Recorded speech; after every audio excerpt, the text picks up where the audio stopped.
Good afternoon. I'm Sérgio Soares, and this is our joint work with Bruno, Ítalo, Dhiego, André, and Vinícius. So I'll talk a little bit to you about the empirical software engineering modeling language we wrote and defined in our university. So the motivation is researchers in software engineering proposes in practice to improve some quality attributes. So everybody has a new tool or new language, a new methodology, a new technique, but most of it, or at least a great part of it, fail to present some empirical evidence of what are the improvements, how much is improved, or which domain, or which specific case you have improvement, and how much it is. So this is the main motivation for working in this area.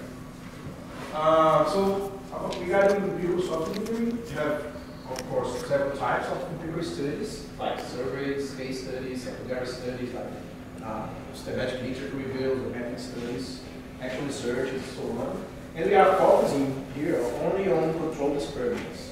So this is a specific tool for controlled experiments.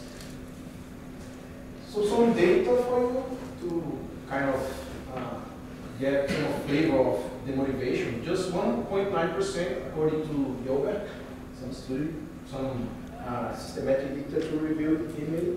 Just less than 2% of articles or papers has controlled experiments. And even those 2%, the quality is not that good. I mean, there are some flaws. So, I mean, if we are software engineers, and we would like to show evidence of whatever we are proposing, so how good is it, or in which case is it.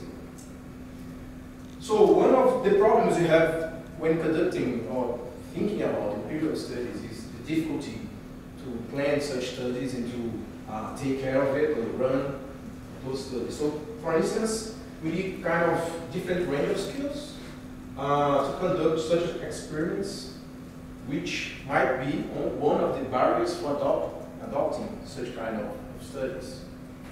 For instance, the terminology, okay, it's not just the terminology, but even the terminology could be a problem, an issue. So people might not be aware or sure what some of the terminology might mean. Also, we have some need for statistics, understanding to know what the proper way to analyze the study data. And of course, some expertise in experiment design itself. So what's the best design you should do for a specific type of experiment, of study. So just by making some tiny different decision, we might have like a completely different study with more data and more possibility or capability of making some nicer or better conclusions, right? So the goal was for, at least for this first version, we just developed the first version of this tool, is to facilitate the modeling process to define an experimental plan. So that would be like the first version of the plan. And if you never did one, or if you're not sure what would be a nice example of experimental plan, so the tool will kind of guide you on which will be the most important parts of the experimental plan, and so you should, for instance, define a hypothesis or have a statistical analysis task or something like this. So that is kind of trying to mitigate those social barriers I was talking about. Like, oh, I don't know this area, so come on, we can use this tool that will help you. So that you say what you need to do in which order or something like this. So for instance, I have a experimental software engineering course. I used to say that you don't have to do, all the statistics stuff. You have to work with a statistician. So that's kind of demanded if you want to have nice results. So we need all those different kind of people to work together. So that is to give more tool support for those kind of people that might not be experts in these areas, right? So the proposal would be something like, okay, DSLs are efficient to model specific domains. Now we have some really specific domain that most software engineers are not trained on it, which are like control experiments. So we're defining this tool to guide the model of such experiments, such studies. So the tool is a visual domain-specific language. We actually had kind of a discussion about if we should do a visual language or just a text-based language. But the idea is by using the language to automatically generate the experimental plan. So we have this domain model. Actually, we have kind of the methodology we used to create this domain model was like do some formal reviews of models that are already there for representing experimental studies or controlled experiments specifically. And some ontologies also, formal representations of it. And then we kind of define our meta model will be like the most common parts of what is necessary to be in an experimental plan. And we use the Microsoft DSL tools to create the DSL itself and the workbench we use to generate, to use it. So that's the meta model figure. So we have like a control experiment that have like those types of parts of elements. So we have to have like a factor has treatment, you have a goal and an object, a subject, hypothesis.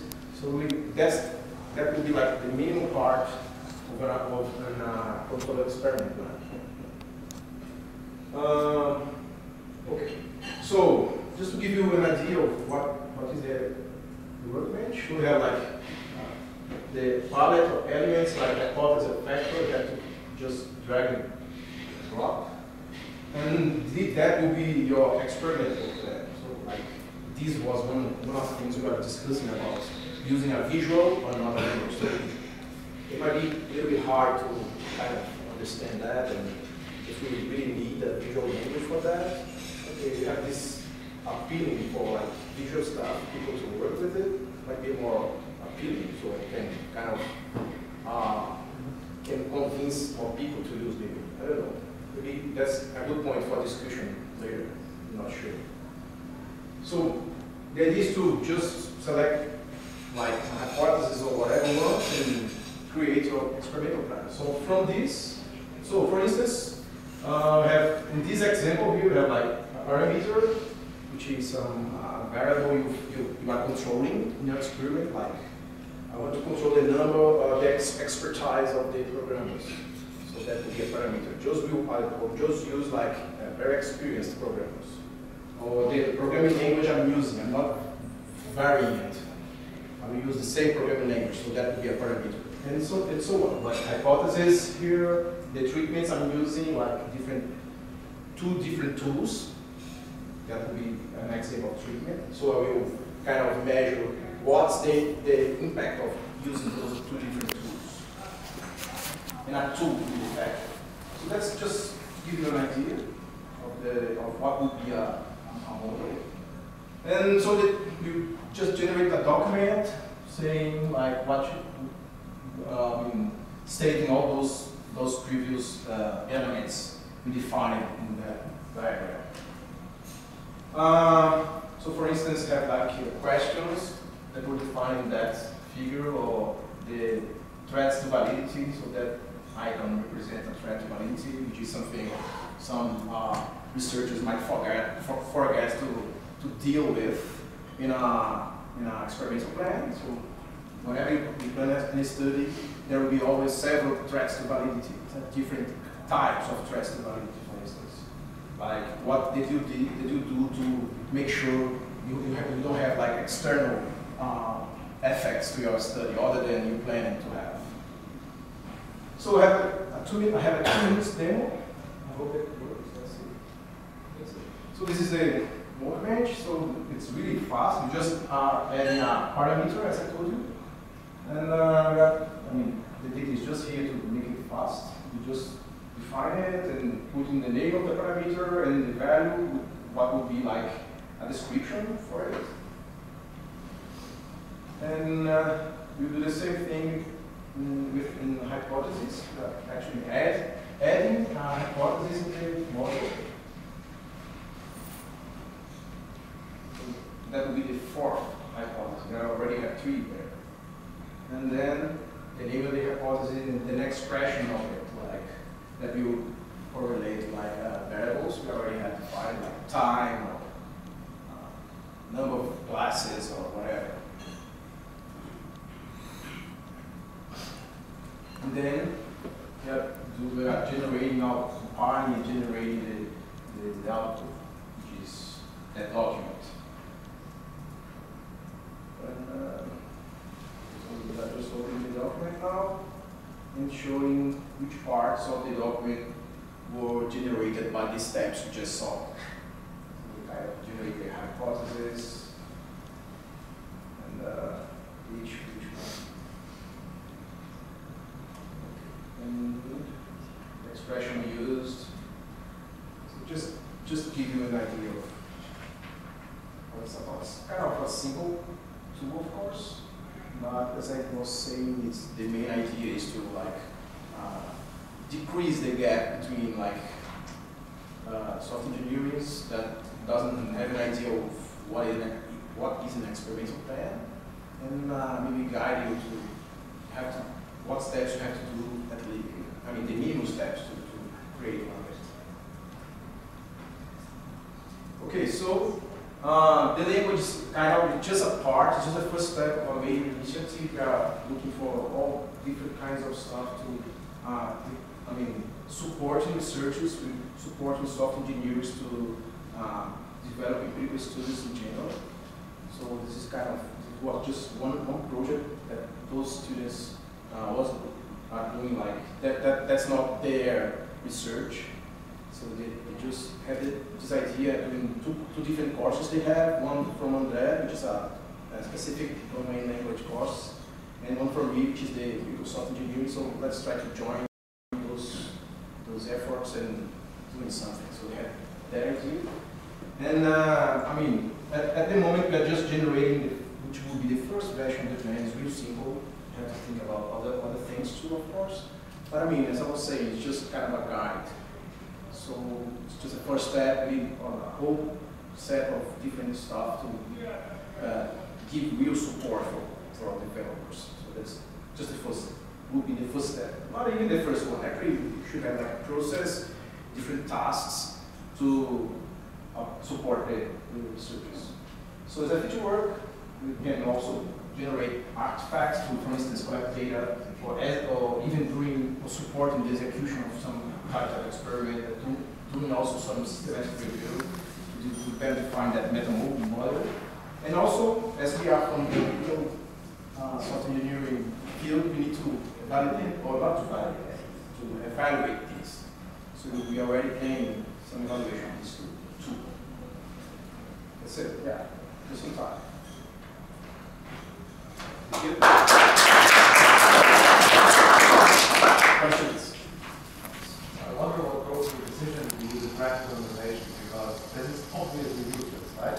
There's like one bubble in the middle, and then what lines all the other bubbles. There is no benefit whatsoever in the practical implementation. That was a big discussion we have already. So why did you decide? Actually, I heard this from the student too. I said, yeah, I don't have a good answer for that.